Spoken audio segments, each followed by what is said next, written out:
Gajananam Bhutaganati Sevitam Kapita Jambu Palasara Bhakshitam Umasuka Vinashakaranam Namami Vigneshwara Pada Pankajam Guru Brahma Guru Vishnu Guru Devo Maheshwara Guru Sakshat Parabrahma Tasmai Sri Gurave Namaha Sadasiva Samarambam Sankaracharya Madhyamam Asmat Acharya Paryantam Vande Guru Paramparam Vasudeva Sutam Devam Kamsa Chanura Mardhanam Devaki Paramanandam Krishnam Vande Jagadgurum. Welcome to SanGita program session 8. As usual, we will start with a review of last session and then continue with today's session 8. In the last session, we studied verses 8 to 16 from chapter 2, in which we saw Arjuna surrenders after recognizing a problem within him, and he seeks advice from Lord Krishna. From verse 11, Lord Krishna begins to teach, beginning the philosophy of Atma. He talks about the various features. This is what we studied in last session 7. Now, I'd like to give you a quick introduction to the background because it applies to all in everyday life. So, in general, people are of 4 kinds. People who know that they know. That's number 1. Number 2, people who know that they don't know. And the third category is people who do not know that they know. It applies to many school students, They know something, but when it comes to the question of solving the problem, somehow they are not able to think. So, they know that they do not know. The last variety is probably should be shunned. The people who do not know that they do not know. So these are generally the 4 varieties of people. And in management, you have a subject called problem solving. So before you really start solving problems, the first thing you must recognize is there is a problem. A lot of people think that there is no problem in life. To give you an example, if somebody feels tired, he brushes it, all right, it is just normal, Not recognizing that there is some problem. Either he is hungry or he's got some problem with his work, whatever it is. The recognition of problem is the first one. Only after recognizing that there is a problem, you need to identify what the problem is. Number 2 stage. Number 3 stage is then you try to find a solution for it. So in this case, Arjuna, he knows that he doesn't know. He has recognized a problem, but he doesn't know how to solve it. So in that case, what you do? You have to seek the advice of somebody. As I say, the knowledge is of 2 kinds. One that you know yourself, and the other is where to seek it from. If you don't know the solution, you have to go and ask a teacher. Likewise here, Arjuna, he doesn't know, he's confused, and he's seeking a teacher. And fortunately for him, he has Lord Krishna at hand to teach him. So he surrenders. And then he goes to Krishna and seeks his advice. And Krishna was waiting all along for him to come and seek advice. That is the stage at which we left off session 7. Going further, what are we going to do today? Goals for session 8. We're going to continue from verse 217, learn more from Krishna's teachings, the philosophy, the ethics, in the applications. We're going to listen to each verse, and if you need, you can make notes for your reference. And finally, please participate with a spirit of devotion, because this is a Gita from the Bhagavan himself, Bhagavad Gita. It is not Krishna Gita, even though it is Krishna who teaches. It is Bhagavad Gita, coming directly from the mouth of the Lord. What more you can have? So, participate with a spirit of devotion and recognize that the Bhagavan is within you. You don't have to seek it outside. And by reading this, you will find that automatically you get a cheerfulness in you. There is more enthusiasm, there is more energy, and you are able to address issues with a very calm, peaceful mind. That is what the benefit of studying Bhagavad Gita is. So we are going to start with the verse 17. And before that, I just want to give you a note to say that we are going to be talking philosophy. Some of you may find it a little hard. It is common to have this kind of a problem of understanding because it is something which you don't see every day and you are going to visualize many things. So Krishna is also adopting a very nice policy that he talks with philosophy, which is difficult to understand. He knows that. And then he goes on to the second stage of applying ethics. What you should do from the ethical angle. And thirdly, he goes on to the stage of worldly application or laukika approach.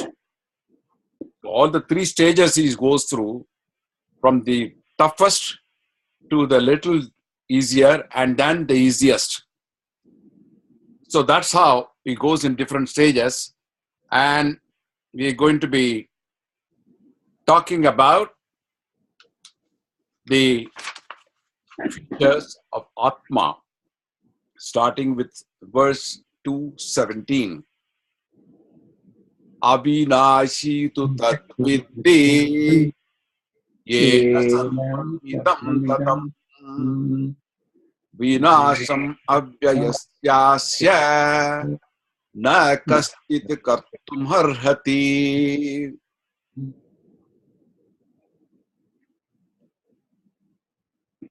Avinashi, it starts with Avinashi. Vinashi, you know. Vinasha kale viparita buddhihi is a proverb. In times of destruction, vinasa means destruction. Na vinasi, that we put a before, it becomes opposite. Like nyaya, anyaya, krama, akrama. Na vinasi means indestructible. Na vinasi iti avinashi. Indestructible, not destroyable. Tu is indeed tat viddhi. Now, viddhi comes from the root with, to know. Veda comes from that. Tat viddhi. Tat is that. You see similarity, tat and that. Tattvamasi, that. Vidhi, that know. Yena sarvam idam tatam. Yena sarvam idam tatam. That's how you split it. It's sandhi, sarvam idam. Yena, what has caused all this spread. Vinasham avya yasya yasya. Vinasham asya yasya. To destroy is avyasya, from vyaha. V is the root, which means to deplete. And you put a, not depleting. That which is constant, which is eternal, which does not deplete. No, not Kaschit kartum arhati. Kaschit, kaha plus chit. Means none, nobody. Kaschit, nobody. Kartum, to cause. From the root kr. You know karma comes from the root kr. Kartum, cause. Arhati is capable of. So this is the individual meaning of words. But when you put it all together, you get the gist of the verse, which says, Arjuna, know this, that within inverted commas. What is that? That refers to the Atma or the soul, which has pervaded, is indestructible. It is not, it cannot be destroyed. None is capable to cause the destruction of that, of the soul, the imperishable. The soul is also equated to the Brahman. You know, the whole of Sanatana Dharma has basically only two aspects. One is relating to Dharma, which is the religious part of it. The second part is the Brahman, the mysterious one which you do not understand, which is really referred to as the imperishable, the indestructible, and which is also present in all the lives in living beings. Everybody has a speck of that. That is a core belief of Hinduism, that every living being has that little part of the divinity in him. That is why we say Namo Namaha. It is not really to the body that we are offering our namaskarams. Namo Namaha is really to the soul. That divinity within you, I am offering that. I am offering my respects to that. I am praying to that. Something unique in Sanatana Dharma, you don't find it in many other religions. So, in this verse, Krishna goes to describe the feature of Atma, the unseen. And what is that? Which is something to do with consciousness. You know, Adi Shankaracharya wrote the commentary on Bhagavad Gita starting from verse 11. One of the best commentaries, and you find many books on that. There's books written since centuries. Alladi Sastri is one of the persons who commented it some 150 years back. So Adi Shankara, he says this consciousness, Mahapariva of Kanchipuram gives one little example. When you walk in the darkness and you find something like a snake and you get alarmed, and you switch on the flashlight, you find it is not really a snake, but it is a rope. Suddenly, you think, well, what was earlier was unreal. It was not a snake, it was only a rope. And you suddenly realize that it is real. So the consciousness is just that. Suddenly you reveal something which has been there eternally, which is real. And so long you are believing it was only a snake, because your consciousness told you so. So suddenly you realize that. So that is the analogy that is giving. And there are more analogies to come. So the first thing here is that it is indestructible. Okay, having said that, let's proceed further to verse 18. Antavanta ime deha nisyatsotaha saririnaha anasino aprametyasya tasmat yudhasva bharata.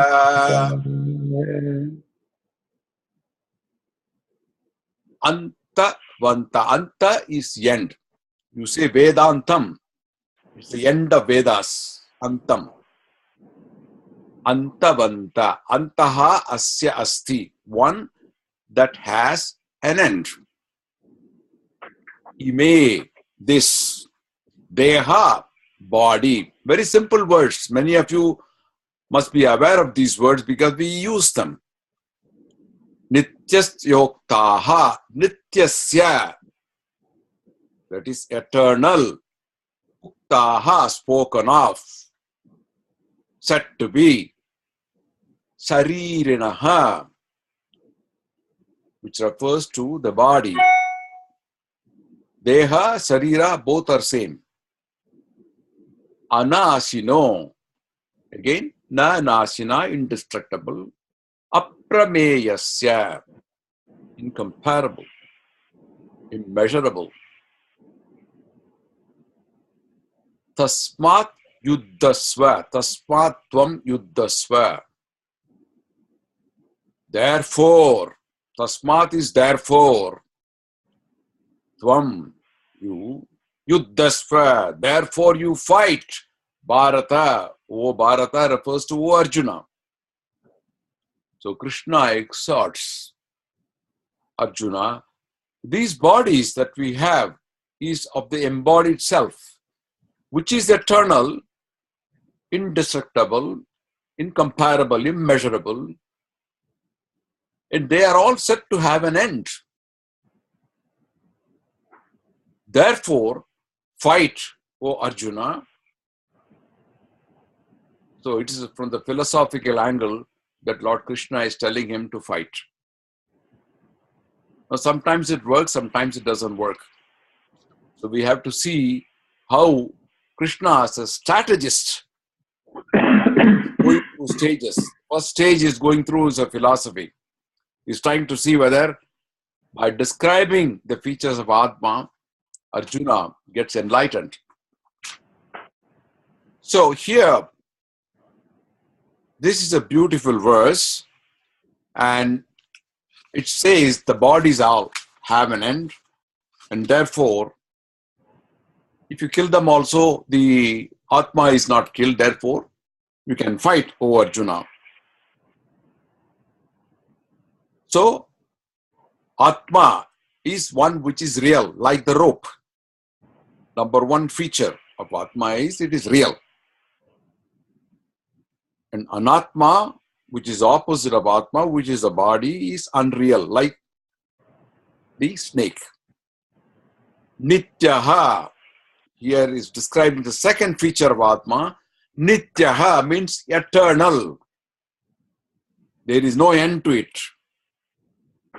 As you go along, you will find he is describing 7 features of Atma, and this is the second feature. Going further, verse number 19. Yayenam veti hantaram yastenam manyate hatam ubau tau na vijanito nayam manyate. Yayenam veti hantaram. Yaha. Yenam, these are simple words. Yaha is really referring to he, yenam, who understands. Veti comes again as understands. Him, why we say him? Him is referred to here the soul or it. You'll find it is all pullingam and ekavachanam, first person. So you can call it him or it.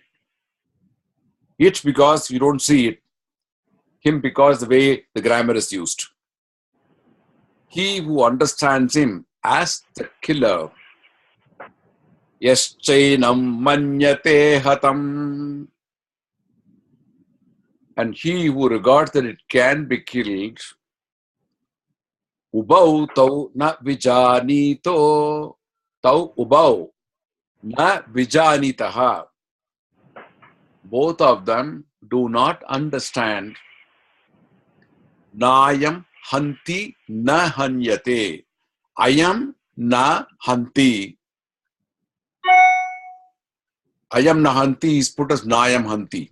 That's the beauty of Sanskrit. You can put na in the front or the back also. Na hanyate. That it does not kill, nor can it be killed. He who thinks the self to be the slayer, and he who thinks it is killed, neither of them knows that it slays not, nor is it slain. It does not kill, nor is it killed. It's something unique. You see some of the latest movies where a person becomes a mysterious person, and then he cannot be killed. So it's something like that. It cannot be killed. But here, in this case, it does not kill also. So, this is a feature of Atma, that it does not kill, nor is it killed. Okay. You may find it a little hard to understand what he's referring to. I'd like to give you some examples. Like, you take a building, for example, a very old building, and you want to renovate it. So the building is built on space. So if you destroy the building, the rooms get destroyed, the enclosures get destroyed, but the space is still there. The space is not killed. Even though the body or the shell which was there in the space, that got destroyed. And you make a new building, the rooms come back, the enclosures come back, but the space is still there. Only thing is, it is enclosed. So the Atma here is compared to the space which cannot be killed, which exists as it is. But you only make frameworks on it, like bodies. So there are many such examples given in Adi Shankara's commentary. And as we go along, I would give you one or two more of them. Let's go to the next verse. It's verse 20. Najayate mriyate kadachan ayam bhutva papitavana bhuyaha ajo nityaha sasvatoyam purano nahanyate hanyamane sharire. Now this lines, it goes on to describe the features again of Atma as told by Lord Krishna. I am, it refers to he, the self or Atman. Kadachit na, at any time, never ever. Jayate, from the root ja, janana, janaha, jayate, is born. Ja is the root for giving birth. Jayate, born. Va, or. Mriyate, mr, is the root for dying. Maranam comes from that. Mriyate, dies. Ayam naha, he not. Bhutva, having come into existence. Bhavita, will come or not. Bhuyaha, come repeatedly. Sharire hanyamane, embodied in bodies that can be killed, that can be destroyed. Ajaha, Jaha is born or giving birth, as I said. Ajaha is opposite, means unborn. Ajaha. Nityaha is eternal, we talked about it earlier. Shashvataha, permanent. Puranaha, ancient, primeval. I am Nahanvate, it cannot be killed. I put a note here. Pullingam Pratama Purushe Pratama Vibhaktihi Ekavachanam. That is why you find sometimes I've described as he.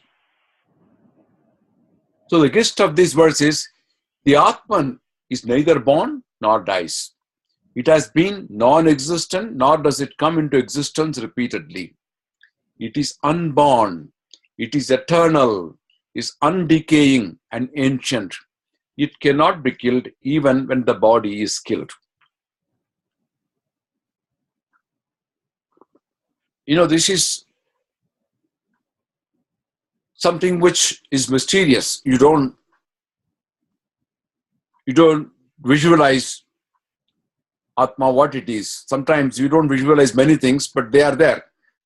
There are some people who do not believe if they cannot see it. But you see how science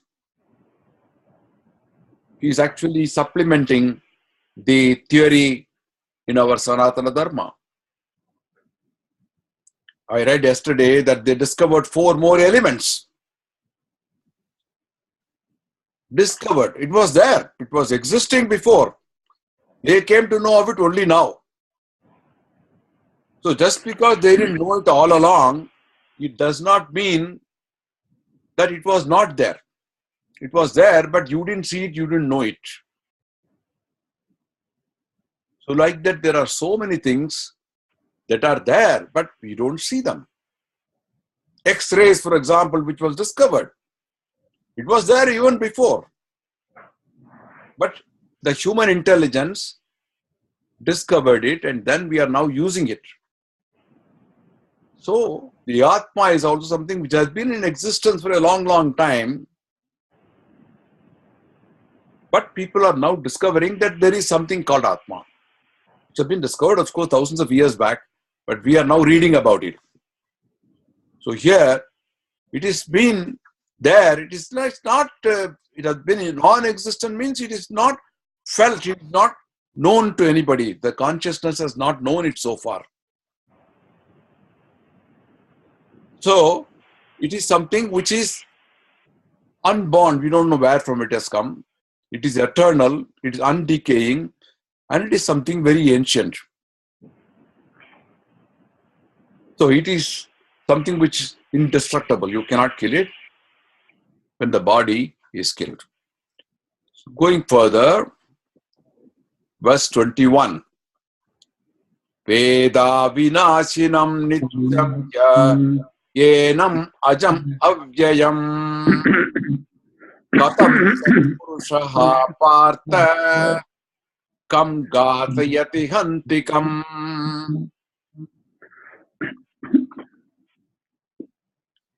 Veda, this is not the Vedas, but it comes from the root with, to know. Veda is knows.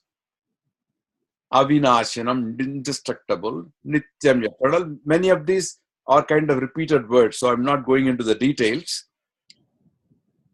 Yeah, who, yenam, this. In fact, in some languages they use yenam to pick up anything. Pick up yenam means pick up this particular thing. Ajam unborn, abjayam, immutable. Katam, how, sahi, purushaha. Partha is referring to Arjuna. Come, whom, gatayati, causes to be killed. Hanti, kills, come whom. Whoever knows him to be indestructible, eternal, unborn, and inexhaustible, how can that man really kill, O Arjuna, or cause to be slain? I want to give you a little example. Let's say you have a cube of ice. Ice is made from water, right? It is a form. You give a form to water and it becomes a cube of ice. And you put that cube of ice in water, what happens? The ice cube melts away and becomes water again. It belongs to water, from which it came out. It assumed a shape and was called a cube, an ice cube, which you use it. But if you put it back in water, it melts. Or even keep it on a plate, due to the temperature, it melts away and becomes water. So it is something like this, that the body is created from Panchabhutas, 5 elements, which were in existence from times immemorial. We don't know from where. Some of them you see, some of them you don't see. You don't see air, but you feel it. But that Panchabhutas form this body, and eventually this body, like an ice cube, going back to the water, the body goes back to the Panchabhutas. From the 5 elements it comes, the prime elements it goes. So that is the logic in which Krishna is saying that there is nothing which is really killed as such. It just goes back to the elements. So he's telling that so that Arjuna doesn't feel grieved about this. It's also true that the soul does not instigate somebody to do some action. It is inert. Going further, verse 22. Vasamsi jirnani yata vihaya navani krishnati naroparani tata sarirani vihaya jirna anyani samyati navani dehi.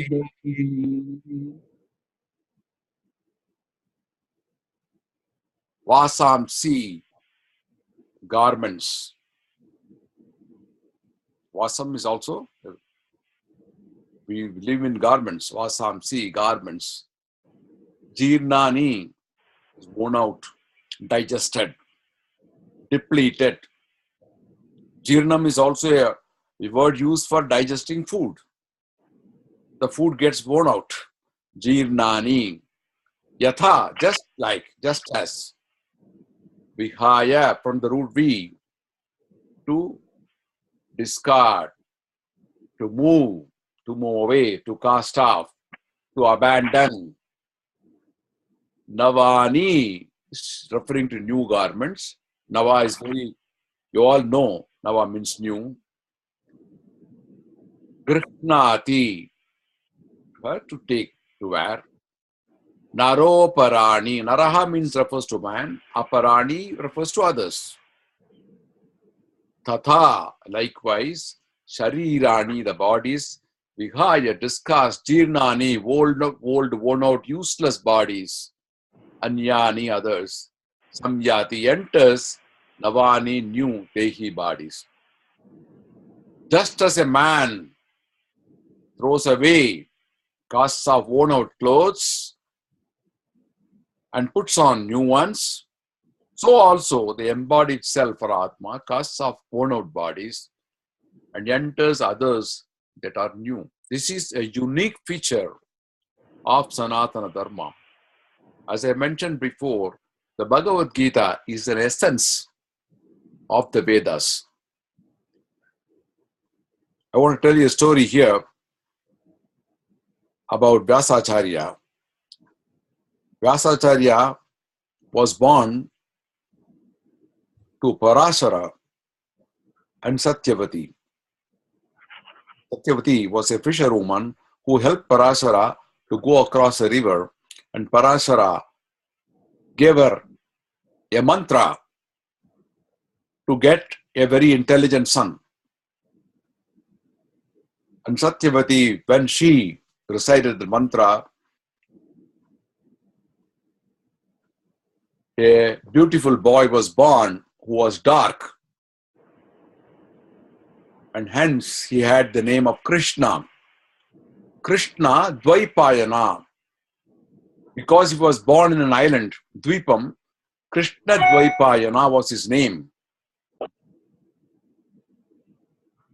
And his birth was forecast by Krishna in the Dwapara Yuga. Lord Krishna knew that his end was imminent. Narada and other people went to him and said, we're concerned about Kali Yuga when the morals as well as many other religious aspects will not be given the same importance as in Dwapara Yuga. Particularly Vedas, they were concerned they may be destroyed.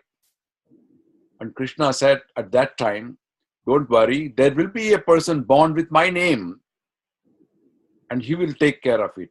So this boy was named Krishna Dvaipayana, who eventually became Vyasa. Vyasa means composition. He compiled the Vedas into 4 parts, making it easy for people in Kali Yuga to read at least one of them. And after doing that, he didn't feel happy about what he had done.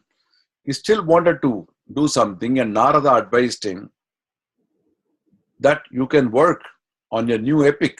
And that epic was Mahabharata. And in the Mahabharata, you have in the center the Bhagavad Gita, which is the essence of Vedas. So what you are now studying is really a part or the essence of Vedas. It's very difficult to assimilate all the Vedas. So the essence of it is given here. So this is the philosophy which is going on here. And Vyasacharya has presented this beautifully for us. Like an actor in a drama who changes roles. He goes into the green room and changes dress. And comes back again on the stage. He's the same man, but he's wearing a new dress. People visualize it in a different way. Same way, you're all actors in the drama of universe, and we change our dress, we change our bodies into new one. And this is the analogy of a typical theater given to the universe. And this is the unique theory that we have in Sanatana Dharma of rebirth. So it's presented here as a feature of Atma, that it is something which changes bodies, not really changes itself. It's only the dress, outer dress. So, going further, verse number 23. Nainam chindanti sastrani, nainam dahati pavakaha, nachainam kledayantyapo, nasoshayati parutaha. Nainam, split it, na yenam. Never this soul, chindanti, cut to pieces. Chinna pinnam you say, also in some words. Chinna means cutting. Cut to pieces. Sastrani, sastram is weapons. You have weapons. Nainam, nor this dahati. Dahati is burnt. Pavakaha. Pavakaha is name given to fire, by fire. Nachainam. Never also this. Nachayanam. Kledyantapo. Apo means water. Apo shishta mayo puvaha sthana urde datatana. We say in Sandhya Vandanam, holding the water in our hand. Apo. Kledayantu. Kledayantu means to getting wet by water. Na soshayati. Sosha is sukna. We say in Hindi, sukna.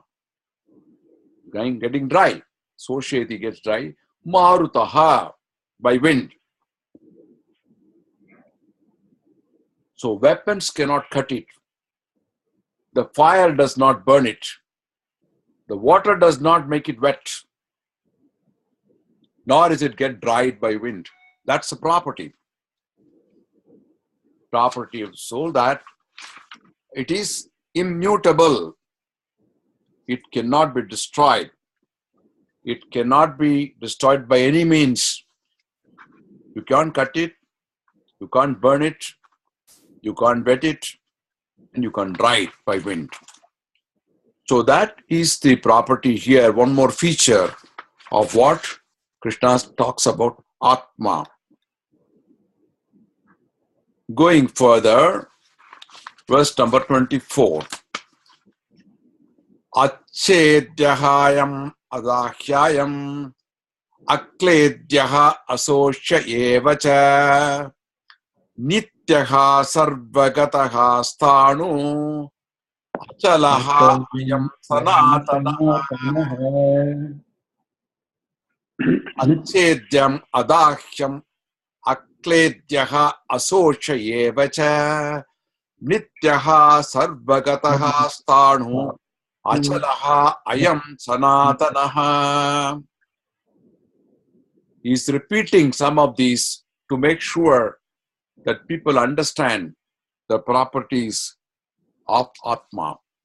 Acchedyaha. Chedyaha means to cut. Acchedya is opposite.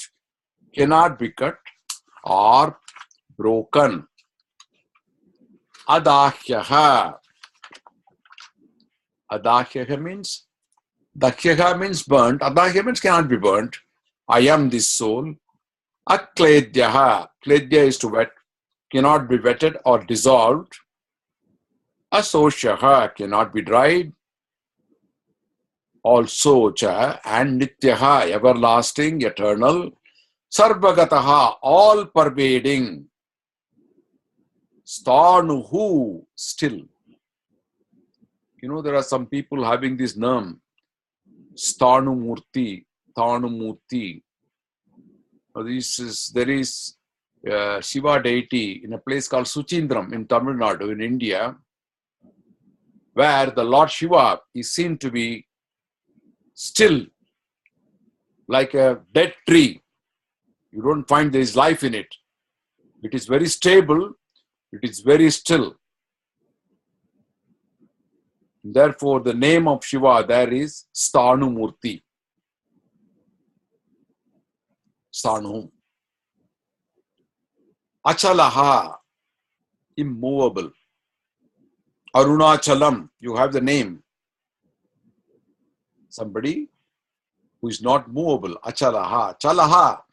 In Hindi you say chalo, chalo means move, move. Isn't it? Achalaha means not movable. You see the comparison between Sanskrit and other languages. It's very important for you to know that the root has come from this chalaha, achalaha. You also say sanchalam. Sanchalam means vibrating mind.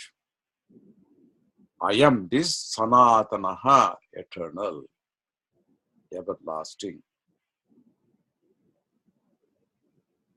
See, all pervading. I gave the example of space, right? It is all pervading. Two cities in Japan, Nagasaki and Hiroshima, were bombed with atom bomb, nuclear weapons. Completely destroyed everything, excepting one building which is partially hurt, which I saw myself. Partially broken. They have kept that building as a mark of memory. Erased to the ground. But the space was still there. Space was not destroyed. So they could rebuild again those cities. So you see, the space is all pervading. Likewise, the Atma is all pervading. Atma is also equated to Brahman, the mysterious divinity which is all pervading. You get some idea. There's also another example given of a pot made from clay. Clay is Prithvi, earth. You take a bit of clay from it and shape it into a pot. It has got clay in it. You take the clay out, the pot is gone. The pot can be broken, but the clay is the original material, but still there. The earth is still there. all pervading. I gave you the example of ice cube. I'm giving you this example of clay and pot. I gave you the example of space. How it is all pervading.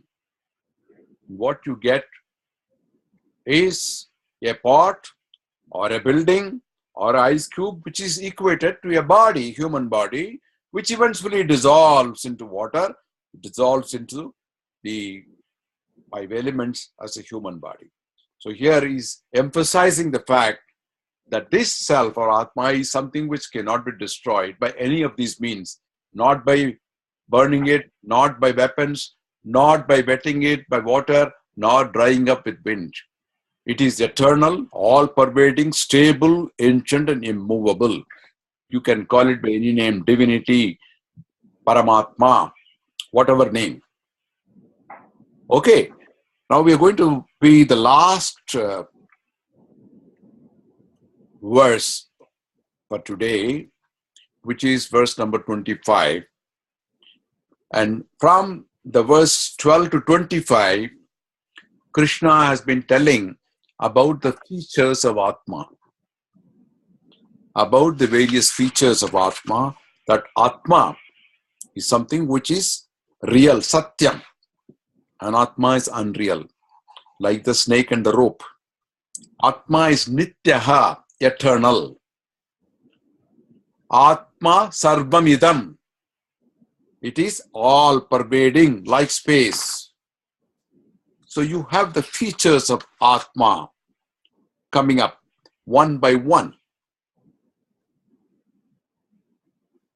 So the last verse is the end of this philosophical explanation coming up. Verse number 25. Avyakto ayam achintyoyam avikayoyam uchyate tasmatevam viditvenam natvam sochitum arhasi. Avyaktaha, na vyaktaha. Vyakta means to manifest, to appear.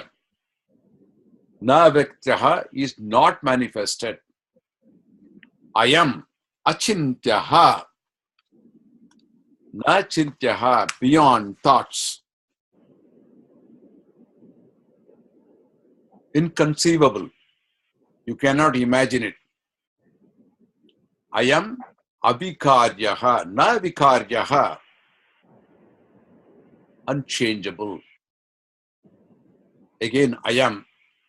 Uchyate is said to be. Uchyate. We believe in it. It's said to be. Tasmat, therefore. Evam, thus, viditva, come from the root with, having known.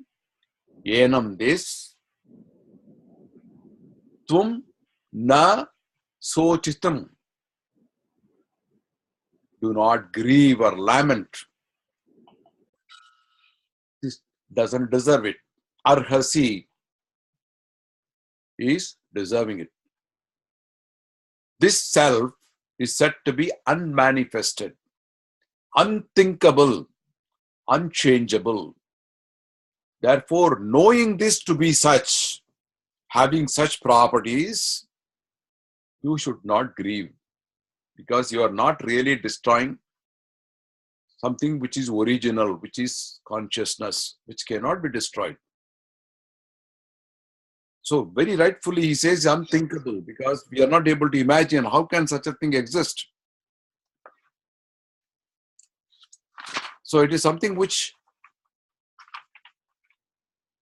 we only hear people talking about it, but you are not able to imagine. It's beyond thoughts. Nachintyaha. So it is because we have not seen it, we cannot doubt its existence. There are people still believing that it is flat Earth society, you know. There are some people who believe it. So there are many people who believe in things which are not seen. Well, there is a very famous prayer, you know. I heard it that, oh Lord, give me the strength to change things that I can change.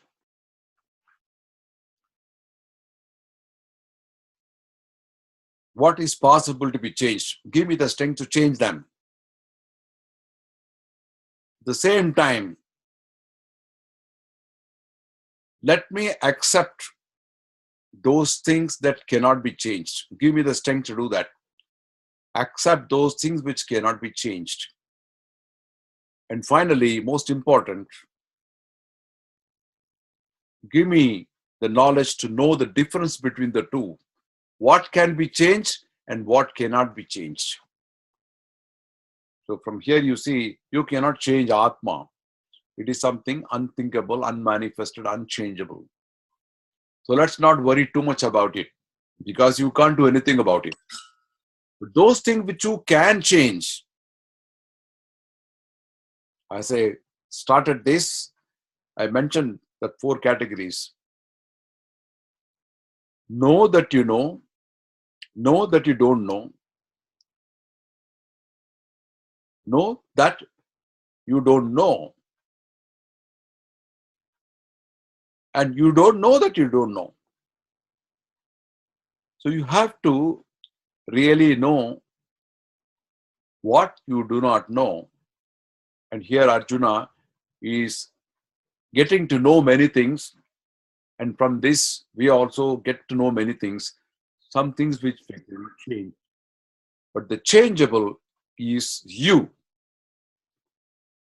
Something you can adapt, and you become stronger when you know there is no point in trying to change some things which are not possible to change by an individual.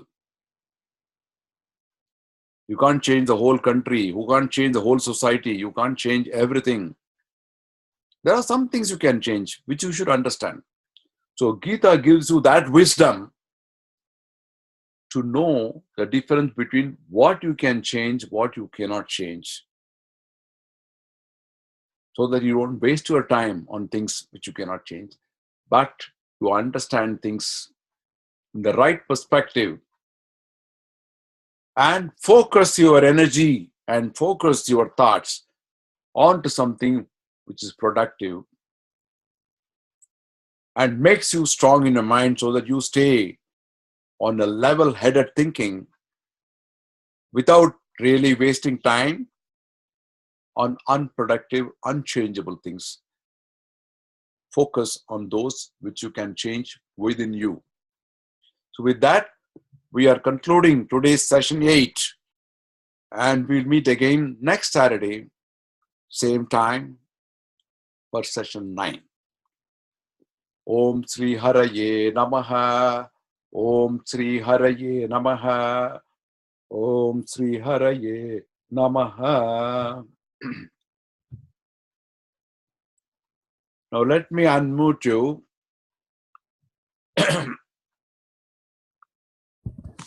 Any questions?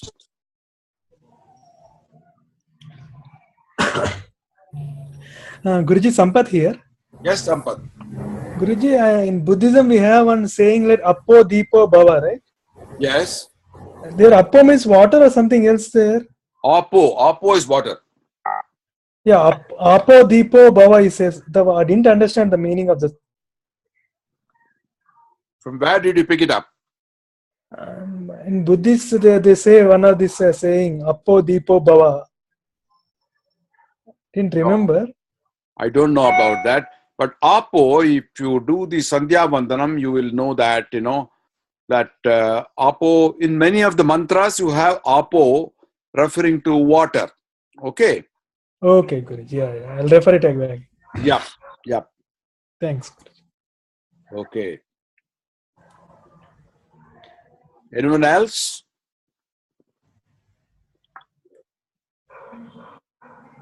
Okay. Try to recite these verses, and then I know this session is a little hard on some people, but as we go further, you'll find more thoughts coming in, and you'll be able to enjoy the Bhagavad Gita a lot more as we go along. Okay?